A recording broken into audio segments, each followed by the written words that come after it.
issue. Kevin Durant has an opinion about playing with LeBron, so he voiced that, and LeBron wants to respond to that, and he doesn't feel like he's toxic to play with, or whatever the case may be. He knows he's challenging to play with, but that's not something that LeBron brought on himself. Now, some of these other things most definitely are self-inflicted. Number one, I do fear that what he said in the public was tampering. I had my concerns a few weeks ago that I didn't think players were allowed to say things like that. It's been an issue in the past, and just because he's LeBron James doesn't mean that he should be able to say things like that. Now, it's actually become known that Anthony Davis went out to dinner with LeBron James after the Pelicans were in Los Angeles for a game here recently over the last week. There's nothing wrong with two people outside of their place of employment going to have a private dinner. So that's going to happen, and it's probably happened a million times before with guys like Carmelo Anthony, Chris Paul. The list would go on and on between Dwayne Wade, Chris Bosh, LeBron James, Ray Allen, and others who LeBron has openly admitted he's been trying to recruit for his whole career. And lots of guys have turned him down. He even said that in the Rachel Nichols interview. But you can't come out in the media during either post-game comments or press conferences or anything like that and make these bold statements that, well, I want so-and-so because it would be amazing, or yes, it would be amazing if so-and-so was here. That to me is over the line, and there was quite a few GMs that had an issue with that. So again, that's self-inflicted. The lyrics from that song, I knew when he posted, obviously I follow him on Instagram and Twitter, but as soon as he posted that, yeah, I knew that was going to be an issue. And the thing with the shop, I look at that as sort of, oh boy, where do you even go with that without stepping in a puddle of mud if you're, a middle-aged white guy like I am? Because I know there's a lot of cultural things surrounding what they're trying to do and gather together and have real-world, honest, and open conversations. And I have no issue with that. I would love to go into a barber shop that was multicultural and multi-ethnic and get my hair cut. Unfortunately, I'm often not welcome in some of those establishments either. So I'd love to be a part of these conversations and sit down and talk with these guys about some of these things so that we could have dual voiceality in some of these issues. But when you have, your stars who just have a platform to be able to say these things, they're going to make some noise and they're going to get in trouble for some of those things. So he's got to be able and willing to respond when people have an issue with his comments. I'm not saying whether I agree or disagree with whether the NFL has slave mentality ownership. I think that's a little aggressive. But again, I'm not going to say one way or the other whether I agree or care what he's saying. And even with the rap lyrics, yeah, I knew that was going to be a problem. A lot of these rap songs, a lot of this urban, really dark, really heavy rap lyrics that are popular among athletes. And it's got a lot of cultural vibe to it that I don't know if he really recognized the magnitude of what was going to happen when he posted that. Whereas, when you listen to songs, it might just go in one ear and out the other. But once you put it in writing and once you put it out there, it's like, oh yeah, now I see what that's saying. There's a lot to unpack with this story because, yeah, I agree with you. I think if you just take it from the timeline, what he said about Anthony Davis, I don't know what else can be considered tampering then. You have Magic Johnson go on and talk about how great Giannis was on a late night show, and he took a huge fine from the league. And here's LeBron openly sort of saying, yeah, I know these guys, Eric, behind the scenes, they do this stuff all the time. But if a guy like J.R. Smith can't go public and request a trade, then I don't think LeBron should be able to go out publicly and talk about how great it would be to play with a guy like Anthony Davis. Yeah, I know it's one of those things that's like, well, yeah, no duh, it would be great to play with a guy like Anthony Davis or Giannis, but I don't think publicly you should be able to go out and put that sort of recruitment on. This isn't college basketball where everybody's recruiting people. This is the NBA, and you already have this backdoor to Anthony Davis anyways through Clutch. So I don't understand why the league didn't do anything to him at that point.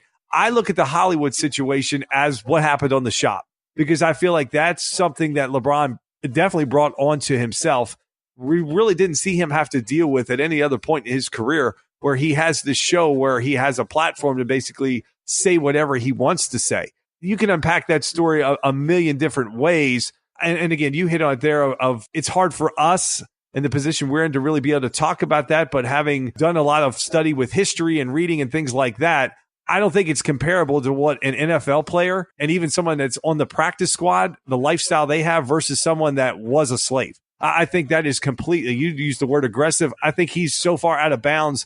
It's not even funny. He's not even in the stadium with that type of comment. And that just brings up notoriety. And it almost feels like LeBron's life is just so produced now. He's on Instagram with a conversation with his son at a basketball game, and he's mic'd up, and then he puts it on Instagram. Like, have those moments with your son where you're giving him a pep talk. Have that be private. Why does that have to be something for public consumption at that point? Why do you have to put your child out there? You're already probably the most famous athlete right now in the U.S. Why do you want to put your child in that position? And then, Eric, the lyrics, this is what pisses me off again about the media. We have seen younger guys. We saw DiVincenzo from Villanova. We saw Hader from the Brewers. I believe the Braves had a young guy.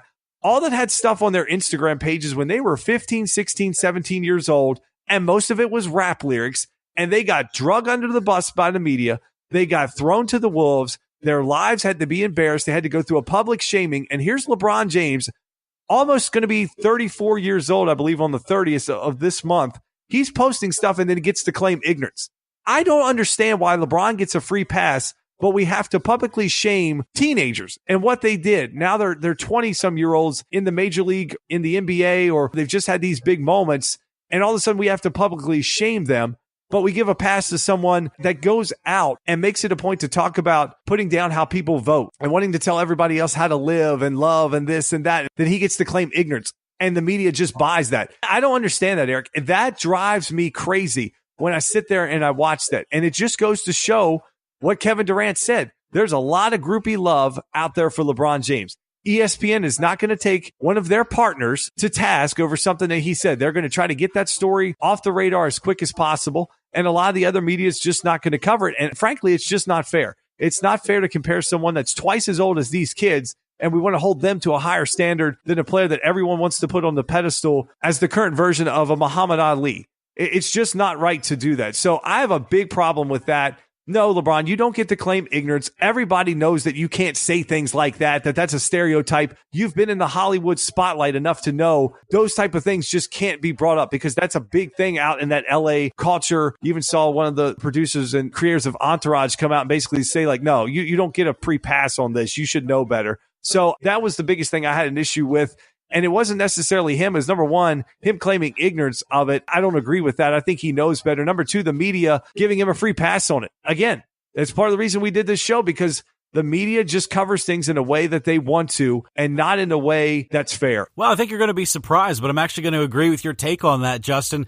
I could probably be considered one of those LeBron groupies, because I am in that conversation as thinking he is definitely the greatest of all time, or has a chance to be the greatest of all time. I think it's him and Jordan, and I know where you stand on that, but you look at these cultural things, and one of the biggest points you made that made me sit here in the studio and kind of nod my head in a affirmative fashion, which would be up and down, was when you said the shop and things like that, or where his life is becoming produced. I'm willing to listen to that argument and willing to say, yeah, that's something that as a fan of LeBron James, I do take a bit of concern with. So we're going to have to follow that story over the coming 4 years as his LA Lakers contract plays out. Something we didn't get to on this episode. We're running out of time, but we're certainly going to get to it next week, because we'll see where he stands with his injury. Is that actually on Christmas Day's game against the Warriors, LeBron James did go out with a groin injury. His MRI was negative. There doesn't seem to be a tear in the muscle, but he's going to miss a few games. Now we're going to get to see how this Lakers team, who is 20-14 at the time of us recording this, sitting in fourth place in the Western Conference, which quite honestly, Justin, is a little ahead of schedule, like we've said, for where we thought the Lakers would be. But now we have to see how they rally around not having LeBron there for a few games, well over 600 days or something like that since he's missed an NBA game, an NBA start. So pretty impressive. He's not usually hurt, but we're going to follow that story on next week's episode. That's going to do it for episode 230. Justin brought the heat with some good topics, a lot of things that we can debate. Is LeBron's life becoming too produced as his time in LA ramps up here? Maybe so. Let's follow that in the weeks and months ahead. We hope you have a happy and safe new year. And with respect to Josh Gordon and the things with drinking and the substance abuse problems, we just want to encourage you guys, Please make responsible decisions on New Year's Eve. I know you hear that all over the place, but we mean it. We enjoy having you as listeners, and we'd love to have you back as a listener in 2019 as well. So have a happy new year from the Talkback family to yours. We'll see you next time.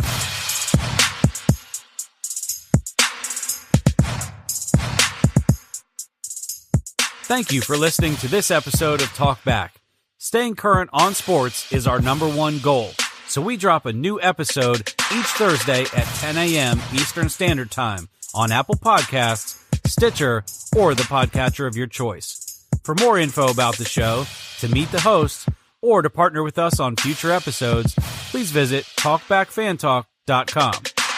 We really enjoy hearing your take on the world of sports, even when you disagree. After all, this show is dedicated to you, the fans.